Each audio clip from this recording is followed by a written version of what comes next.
একে একে সব কিছুই দেখিয়ে দিব বা আপনারা দেখে নেবেন কি কি রান্না হচ্ছে, কি থাকছে আজকের ভিডিওতে, কি দিয়ে কি রান্না করছি। তো চলেন দেখে নিই। আসসালামু আলাইকুম viewers, welcome to my channel আম্মু সারাবেলা থেকে। আমি রুনা ইসলাম।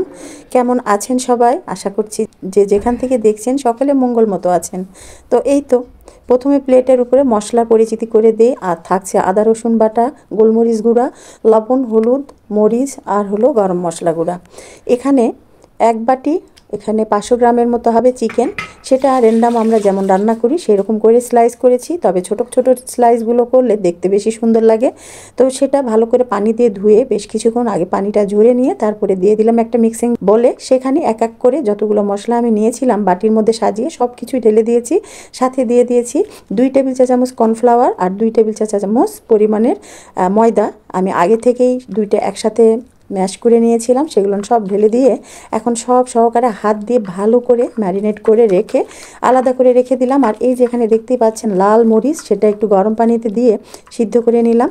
আর আজকে রান্না করতে যাচ্ছি যে রেসিপিটা, সেটা হলো চিকেন চিলি।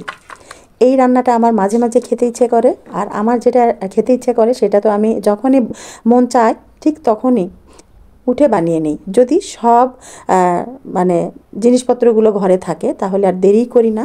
তো এখন রাতের বাজছে 12টা, আর আমার এই মুহূর্তে খেতে ইচ্ছে করলো চিকেন চিলি আর সাথে নান বা রুটি, যেটা একটা কিছু হলেই হলো।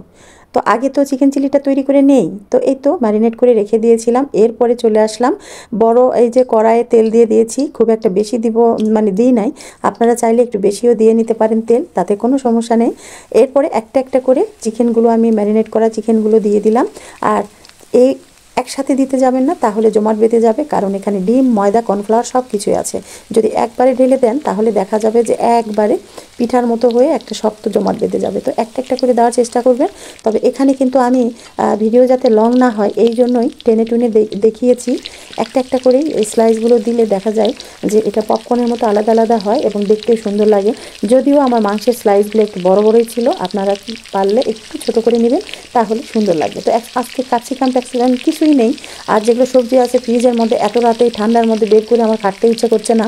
তো আমি কিন্তু ড্রয়িং রুমে বসে বসে এই মটরশুঁটি ছিলছিলাম আর টিভি দেখছিলাম, তখনই আমার মন চাইলো যে একটু চিকেন চিলি হলে খেতে মনে হয় ভালো লাগবে এবং খেতে ইচ্ছে করলো। ঝটপট চলে আসলাম। এই তো সেটা তো আপনারা মুরগির মাংস স্লাইস দেখে বুঝতে পারছেন যে আমি এই রাতে আর কোনো কিছুই করি নাই। জাস্ট এক প্যাকেট মাংস ভিজিয়ে নিয়েছি, 2-3 মিনিটের মধ্যে খুলে গেল। আর এই তো মটরশুঁটি হাতের কাছেই ছিল, এক মটরশুঁটি নিয়ে নিলাম। আর টমেটো সসও দিব না, একবারে টাটকা টমেটো দিয়েই তৈরি করব আজকে। তো কত সুন্দর পপকর্নের মতো ভেজে একবারে আলাদা আলাদা হয়ে গেছে, আর ভিতর থেকে মাংসটা এত সফট হয়েছে আর অনেক সুন্দর। তাই ম্যারিনেট করে রেখেছিলাম খুব একটা বেশি সময় না, 5 মিনিটের মতো। এরপরে ফ্রাই প্যানে যে তেলটা বেঁচেছে আমি সেই তেলের মধ্যেই কিন্তু দিয়ে দিলাম 1 টেবিল চা চামচ রসুন কুচি, আর সাথে দিয়ে দিচ্ছি 1/2 টেবিল চা চামচ আদা কুচি। তো দুইটা একসাথে দিয়ে সেই তেলটার সাথে একটু ভালো করে নেড়ে চেড়ে গোল্ডেন ব্রাউন কালার আসলেই দিয়ে দিব এখানে আমি যে বাটি দিয়ে 1 বাটি চিকেন নিয়েছি সেই বাটি দিয়ে 1 বাটি অনিয়ন মানে পেঁয়াজ। তো এই পেঁয়াজটা অনেকে অনেকভাবে কাটে, তবে আমার কাছে এই রেসিপিটার পেঁয়াজটা এরকম কুচি কুচি হলেই ভালো লাগে। তবে চাইনিজ রান্নাতে কিন্তু পেঁয়াজটা মানে খোলগুলো একটু আলাদা আলাদা করে দিলেই দেখতে সুন্দর হয়, তাই না? তো এর সাথে আমি সেই 1 বাটি কেটে রাখা টমেটো অ্যাড করে দিচ্ছি। আজকে টমেটো সস না, একবার টমেটো দিয়েই করব। আর সাথে সেই লাল মরিচ, সেটা আমি একটু ব্লেন্ড করে নিয়েছি, 6-7টা মরিচ ছিল এখানে, সব দিয়ে দিলাম, যেহেতু নামটাই হলো চিকেন চিলি। তো চিকেন চিলি যেহেতু মরিচ না হলে হয়, লাল মরিচটা দিয়ে দিলাম, সাথে মটরশুঁটিটাও দিয়ে দিলাম। এরই মাঝে কিন্তু পেঁয়াজ থেকে বেশ কিছু পানি এবং তেল ভেসে উঠেছে। এর সাথে অ্যাড করে দিলাম আমি ওয়েস্টার্ন সস আর একটু সয়া সস।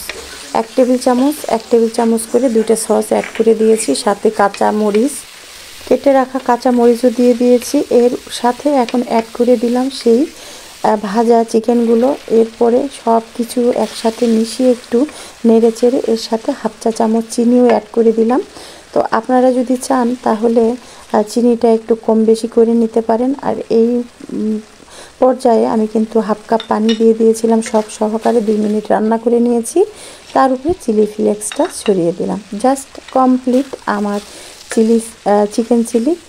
আর এই তো এখন হাতে বানানো পাতলা পাতলা রুটি আর এটা কিন্তু তান্দুরি রুটি বা কোনো নান রুটিও না, একবারে জাস্ট মানে ঘরে তৈরি ফ্রেশ আটা রুটি, তার সাথে খাবো এই যে চিকেনটা।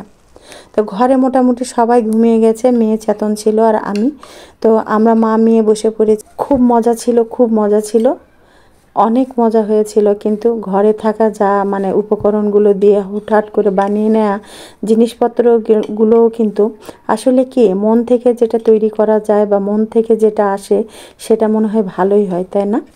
আর আমি সব সময় কি করি, পুরাটা হয়তো রেসিপি ফলো করি না, আপনারা হয়তো দেখলেই আমার রেসিপিগুলো দেখলেই বুঝতে পারবেন আমি আমার মতো করে তৈরি করে নিই, এটা হলো আমার স্টাইল। তো কেমন লেগেছে অবশ্যই কমেন্টের মাধ্যমে জানাবেন। মজা ছিল অনেক। সকলকে এই রাত জেগে বসে আমার ভিডিওটা দেখার জন্য অনেক অনেক ধন্যবাদ। আজকে পর্যন্তই। আল্লাহ হাফিজ, শুভরাত্রি।